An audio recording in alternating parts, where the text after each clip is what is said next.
Firman Tuhan Harian. Bahkan, seseorang yang dipakai oleh Roh Kudus, ia pun tidak dapat merepresentasikan Tuhan itu sendiri.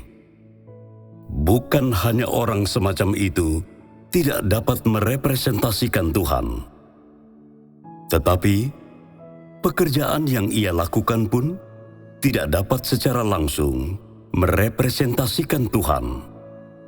Dengan kata lain, pengalaman manusia tidak dapat secara langsung ditempatkan di dalam pengelolaan Tuhan, dan tidak dapat pula merepresentasikan pengelolaan Tuhan.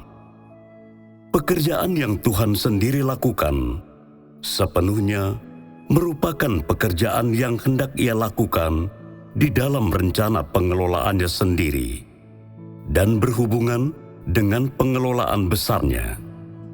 Pekerjaan yang dikerjakan oleh manusia, yaitu manusia yang dipakai oleh Roh Kudus, terdiri dari menyediakan pengalaman pribadi bagi dirinya, terdiri dari menemukan jalan baru, pengalaman yang melampaui jalan yang pernah ditempuh oleh para pendahulunya, terdiri dari memimpin saudara-saudari mereka, seraya berada di bawah bimbingan Roh Kudus.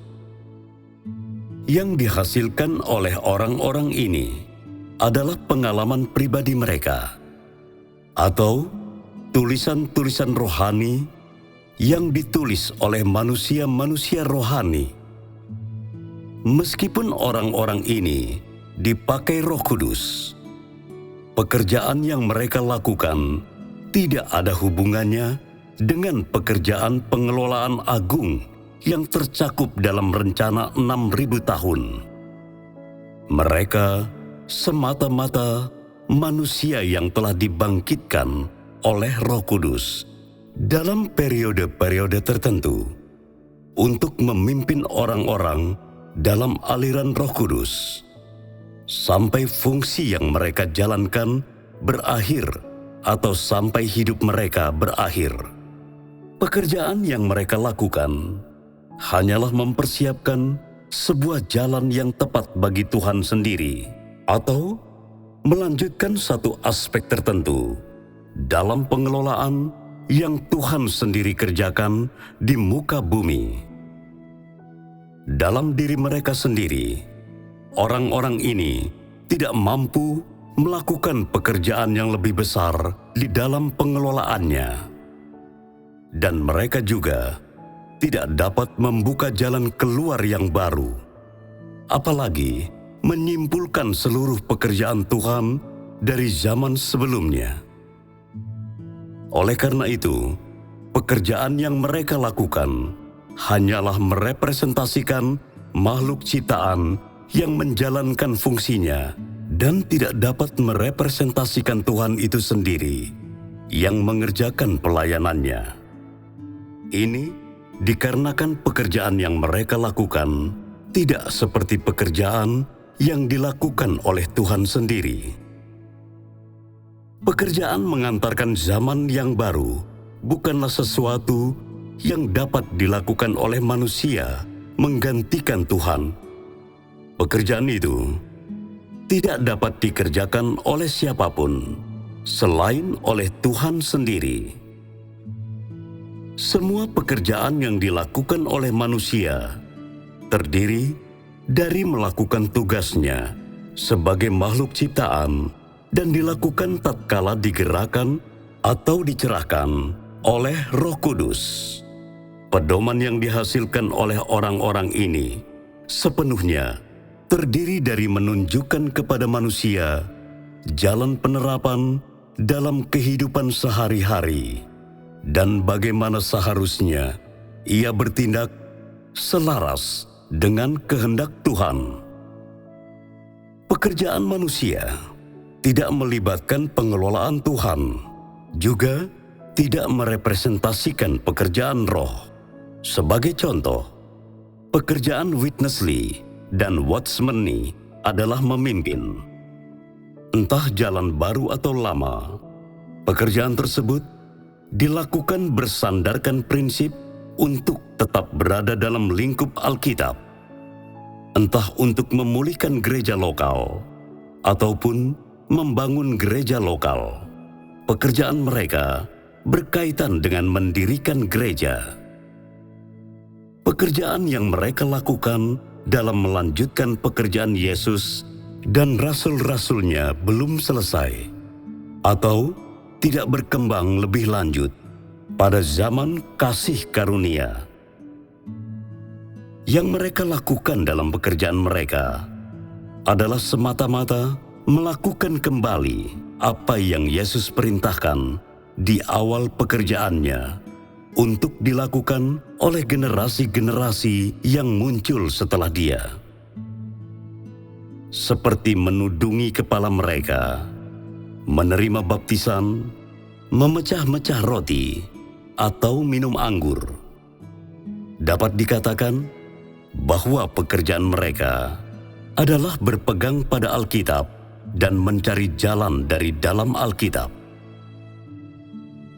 Mereka tidak menghasilkan kemajuan baru apapun. Oleh karena itu, yang dapat orang lihat dalam pekerjaan mereka hanyalah penemuan cara-cara baru di dalam Alkitab, juga tindakan-tindakan yang lebih baik dan lebih realistis. Orang tidak dapat melihat di dalam pekerjaan mereka kehendak Tuhan yang sekarang, apalagi menemukan pekerjaan baru yang berencana dilakukan oleh Tuhan di akhir zaman. Ini karena jalan yang mereka tempuh masih jalan yang lama. Tidak ada pembaruan dan tidak ada kemajuan. Mereka terus berpegang teguh pada fakta tentang penyaliban Yesus, melakukan tindakan meminta orang untuk bertobat dan mengakui dosa-dosa mereka. Setia berpegang pada perkataan bahwa orang yang bertahan sampai pada akhirnya akan diselamatkan. Perkataan bahwa laki-laki adalah kepala perempuan, dan perempuan harus patuh kepada suaminya, dan bahkan setia berpegang pada gagasan tradisional yang mengatakan bahwa perempuan tidak boleh berkhotbah, tetapi hanya boleh taat. Jika gaya kepemimpinan semacam ini harus terus dilakukan, Roh Kudus tidak akan pernah dapat melakukan pekerjaan yang baru untuk membebaskan manusia dari doktrin ataupun memimpin mereka memasuki alam kebebasan dan keindahan. Oleh karena itu, tahap pekerjaan yang mengubah zaman ini haruslah dikerjakan dan diucapkan oleh Tuhan itu sendiri.